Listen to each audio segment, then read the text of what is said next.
तर अमरावतीच्या परतवाडामधील लैंगिक अत्याचार प्रकरणात कठोर कारवाई करा, किरीट सोमय्यांची ही मागणी आहे। व्होट जिहाद, लँड जिहाद, लव्ह जिहाद थांबवायचा आहे असं सोमय्या म्हणतात। पालकांनी आपल्या मुलींची काळजी घेण्याचं सोमय्यांचं आवाहन आहे। एक डझन ह्या प्रकारचे मुस्लिम गँगस्टर्स आहेत।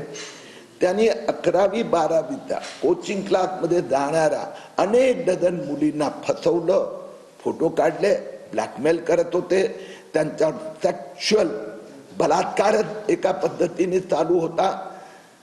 आता हे अनेक परिवार आमचा आमदार खासदारांचा संपर्कात आले, पोलिसांचा अचलपूरचे आहेत, परतवाडा, अमरावती, नागपूर या सगळ्यांवर कडक कारवाई होणार।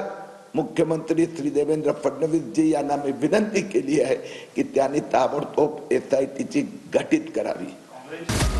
अमरावतीतील अल्पवयीन मुलींच्या लैंगिक शोषण प्रकरणी अचलपूर परतवाडा बंदची हाक देण्यात आली आहे। सर्वपक्षीय आणि सामाजिक संघटनांकडून ही बंदची हाक देण्यात आली। घटनेचा निषेध करत आरोपीवर कठोर कारवाईची मागणी करण्यात आली आहे। अनुचित प्रकार घडू नये म्हणून चौकात पोलिसांचा मोठा बंदोबस्त तैनात ठेवण्यात आलाय। मुलींचं लैंगिक शोषण करून अश्लील व्हिडिओ व्हायरल केल्याप्रकरणी 4 आरोपींना अटक करण्यात आली आहे। परतवाडा पोलिसांनी आणखी 2 आरोपींना मंगळवारी रात्री अटक केली।